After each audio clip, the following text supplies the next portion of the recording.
front of the Bass Museum of Art in the Collins Road Park, and I am on the corner of 21st and Collins.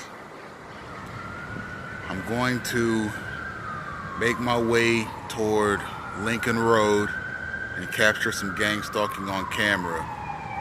We'll be looking for obstruction of movement, public security vehicles, and general synchronized gang stalking activity, of which I will call out as it happens. Let's go.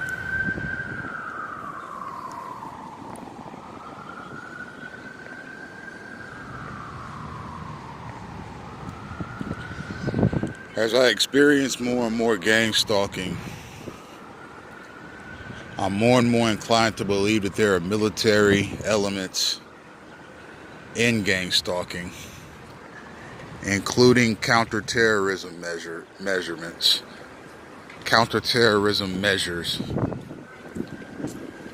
And the reason I believe this is true is because of the research that I've done on how a person gets placed in a gang stalking campaign. If a person is a loner, they could be placed in a gang stalking campaign by military and federal law enforcement elements in the United States. The reason being is because of the lone wolf terrorism mechanism that was started by Timothy McVeigh, the Oklahoma City bomber. A person who is alone most of the time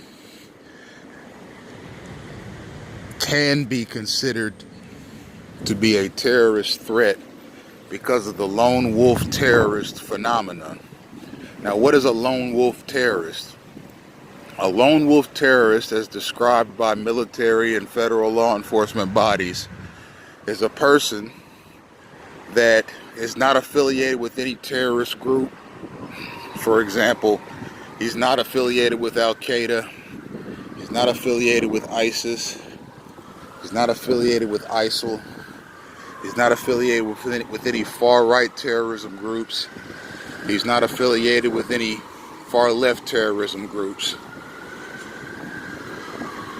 He's simply a person who has terroristic potential that would carry out terrorist activity by himself, namely devastating terrorist activity, like the Oklahoma City bomber. Timothy McVeigh was not affiliated with any terrorist group per se. He was a loner, and he carried out the Oklahoma City bombings by himself. And we just saw synchronized obstruction.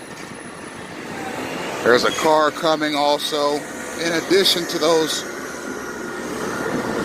bicyclists that just happened to be swerving in front of me as I was...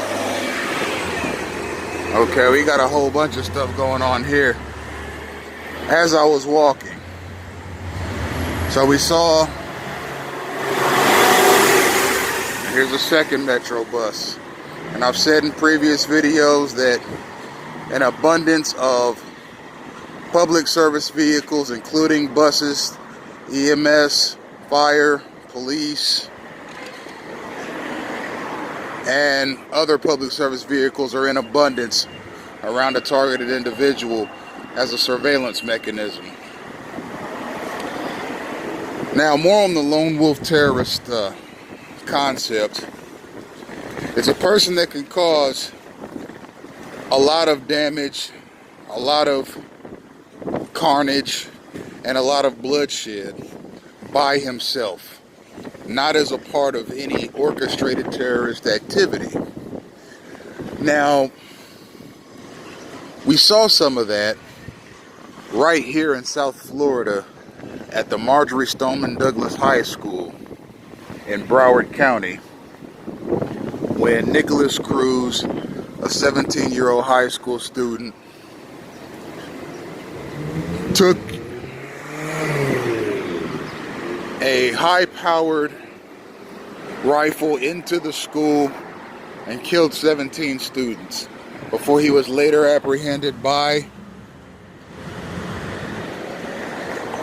the Broward County Sheriffs at a Burger King that was close by. Now, why is that important? Because people like Timothy McVeigh, people like Adam Lanza, a Sandy Hook killer who by himself went to Sandy Hook Elementary School with a high-powered rifle and killed 26 children. And people like Nicholas Cruz exemplify the lone wolf terrorist concept. They acted alone because they were loners naturally, and they caused a whole lot of bloodshed and carnage by themselves. So what various military, law enforcement, and semi-law enforcement agencies in the United States have done, especially since Timothy McVeigh back in 1994,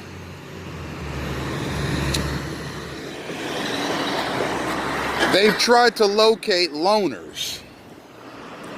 Now, how do you locate a loner? Well, you find out about a person through their family and through people that allegedly know them best. That's synchronized obstruction of movement right there. Just as I'm getting to this restaurant and lounge, there's a car pulling out. It is not a coincidence, ladies and gentlemen. That is synchronization, and it's meant to obstruct my movements. Now here's another instance of me coming to a bus stop and there's a bus coming. I can assure you that I have not researched the public metro buses schedules before making this video.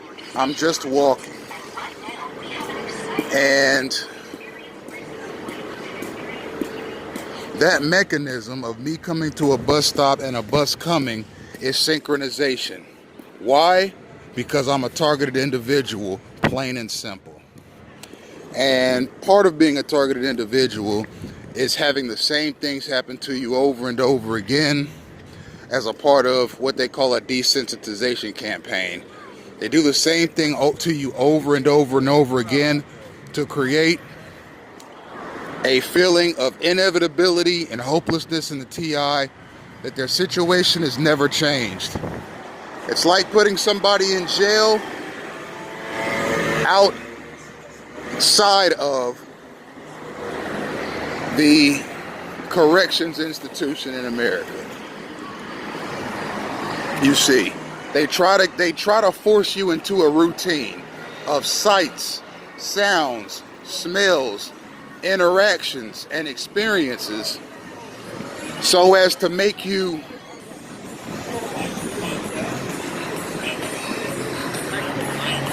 accept what's happening rather than try to fight, expose, and get out of it. Now, as far as the lone wolf terrorist situation is concerned, they locate potential lone wolves by doing improvised interviews with the people that allegedly know you best. And if it's found that you're a loner, then your internet activity and your general movements are routinely tracked, monitored, and surveilled by military, federal law enforcement, and semi-law enforcement channels.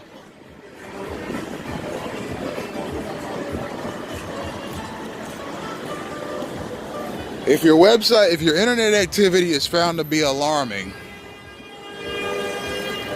and your general day-to-day movements are found to be alarming, And alarming is very vague. Then you could be put in a gang stalking campaign as an allegedly preemptive measure to keep you from carrying out some sort of a terrorist act. Now, it doesn't matter if your background is clean, or if you've never committed any criminal activity in your life, which at the present time I have no criminal record. That doesn't mean anything to these people. They could put you in one of these gang stalking campaigns based purely on whatever their judgment is of what a potential dangerous person looks like. So do I think that gang stalkers, the handlers, not the people on the street level, because again, they may be clueless as to what they're doing, but the orchestrators think that I am a potential terrorist? I believe that they do. Based on a very ignorant set of criteria that has no basis in reality and may have basis in Jim Crow style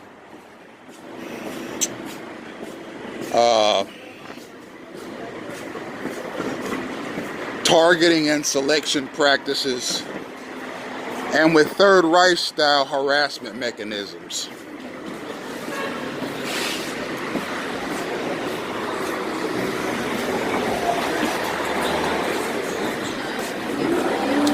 No thank you. Have a great day. We have to get his baby.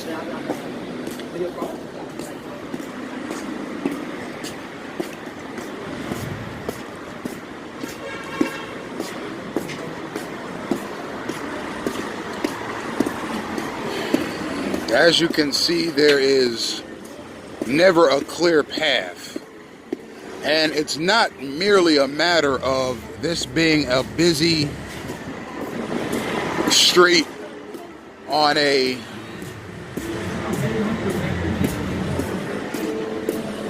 hot Friday afternoon in Miami Beach. Okay, as you can see, this person that's in front of me, more synchronized, obstruction.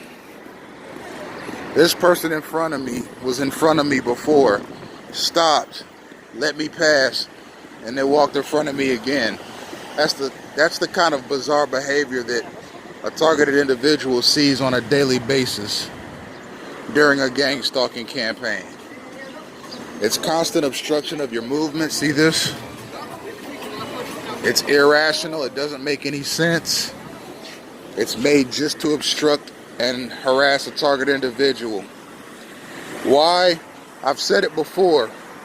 Gang stalkers, the ones at the top, the orchestrators, hope that the gang stalking campaign will lead to a targeted individual acting out in a very hostile and violent manner at his surroundings. They're banking on the targeted individual never figuring out who's behind their gang stalking. So what they do is they put a targeted individual in one of these very busy, very harassing, very annoying situations everywhere they go. I've been to 11 states since 2015, and I experienced the same thing in all 11 states. The goal is to get me to act out violently so that the local police, in conjunction with whatever SWAT team, semi-law enforcement, or federal law enforcement, or military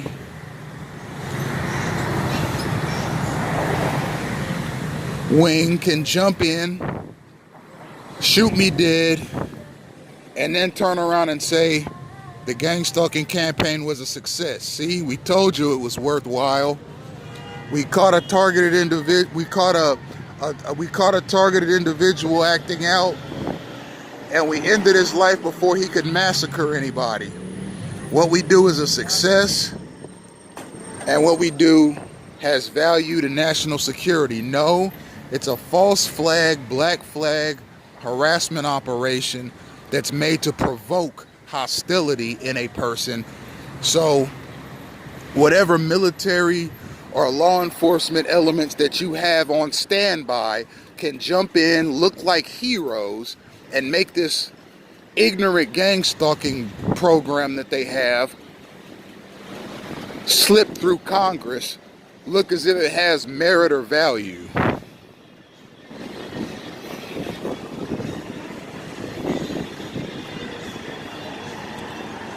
And you'll have to excuse my slight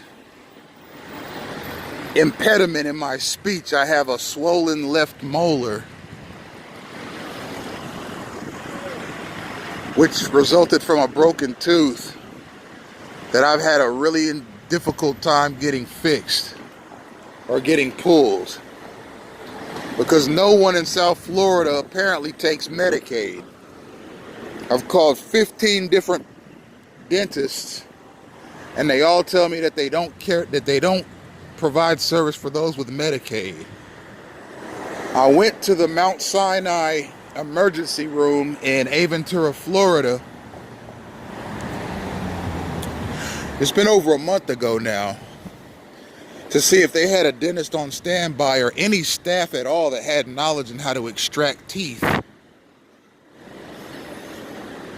Because this tooth is a constant source of discomfort for me.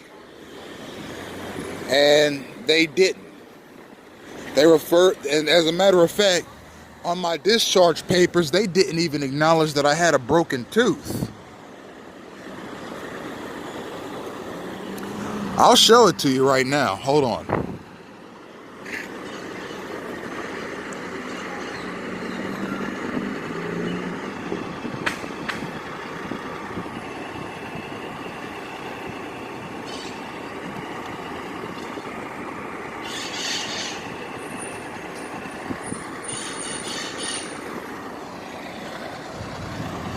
Hopefully that was seen. My rear left molar has a giant hole in it, and it's a constant source of discomfort for me. Here's some more synchronized space crowding.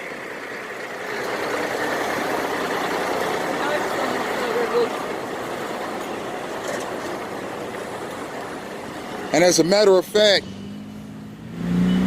the doctors and nurses at the Aventura Mount Sinai didn't even acknowledge that I have a tooth with a giant hole in it from breakage. They said that the reason for my dental visit on my discharge papers was simply dental pain due to poor dentition. And the reason that diagnosis was so ignorant is because poor dentition means that your teeth grew in funny, or that your teeth are not set properly in your mouth. And I've had all my wisdom teeth pulled already, back when I was a teenager. And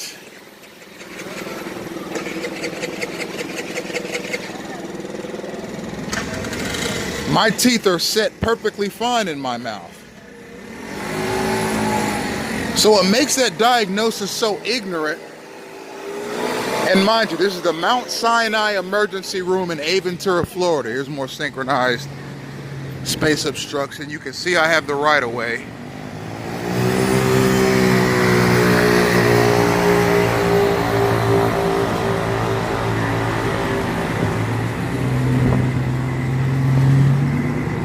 Well, it's a little dim, but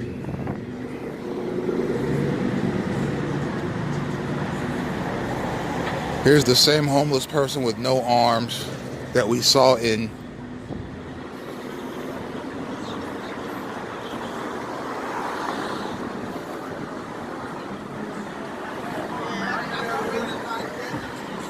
Gang-stalking in Action Part 14.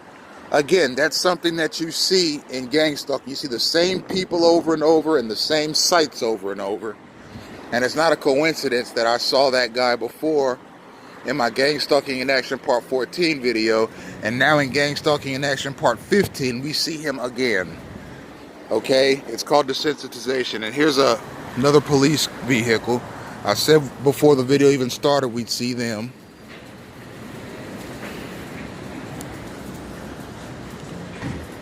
It might say something to me.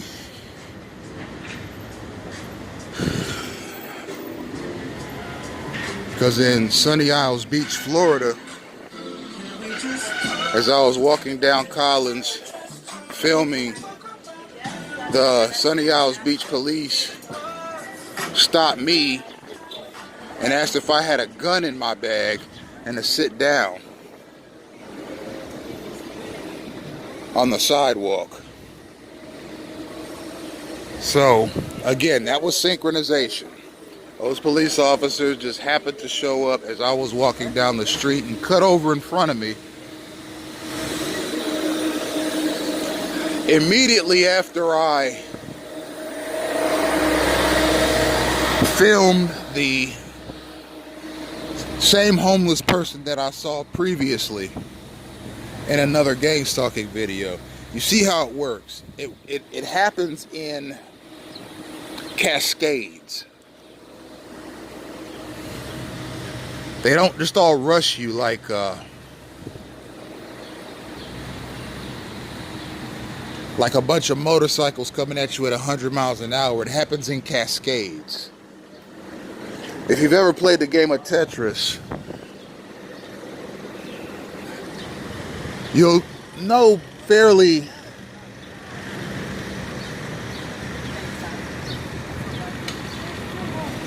easily what a cascade is. Okay, I'm going to cross over into Ocean Drive.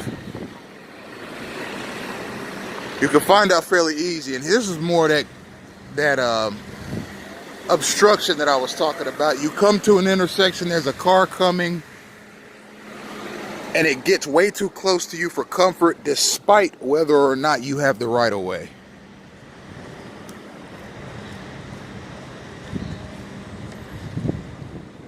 So, I walk and am obstructed. And you see this vehicle, it looks like one of those private transportation shuttles. They have semi-law enforcement duties as well. That's why target individual sees an abundance of them. Coincidence? I think not. Now when it happens to you everywhere you go, and it happens in such a synchronized and derived fashion, it's impossible not to notice. Anyhow, ignorant doctor's diagnosis is a part of being a targeted individual. I went to the Mount Sinai emergency room in Aventura, Florida, with serious pain in my tooth. They didn't do anything or tell me anything of value. They just gave me a Percocet and discharged me. And charged me $1,500 for a 20-minute visit, which was later waived after I complained to upper management of my experience. I've also had heart palpitations go undiagnosed on at least 2 different occasions. Okay, this is what I'm talking about. I got the right of way, but they don't stop.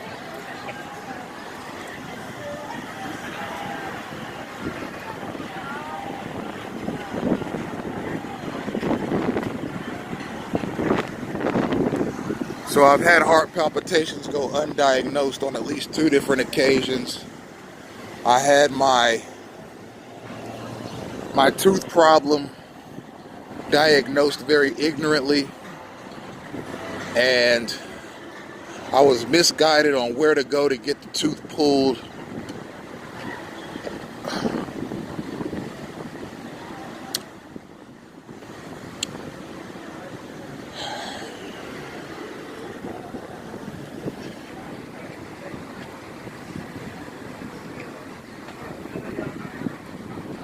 And really, every time I've ever gone in front of a doctor while being gang stalked, the experience has been horrific.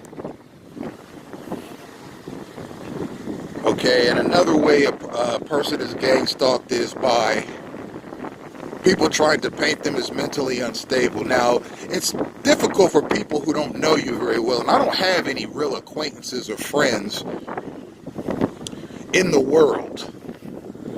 Okay, it's been like that all my life, and I'm starting to think that it's because of the gang stalking mechanism, because of my inheritance. That's another reason that a person can be put in a gang stalking campaign. But anyhow,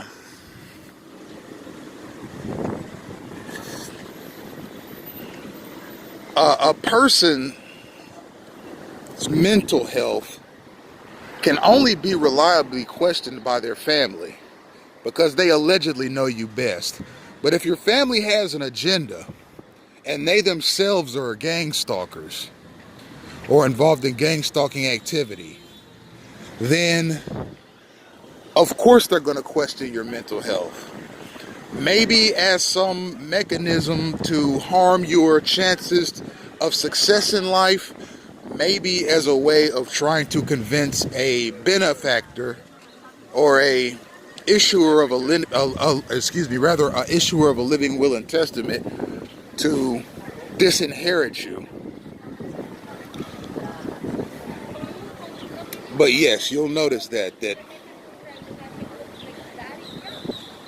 a targeted individual's mental health has at some point in their life been questioned by their family. And I'm no different. Despite me being a active, energetic, hardworking young person involved in sports and having done fairly well in high school, having done well in college, and having done well in the workforce and now in business,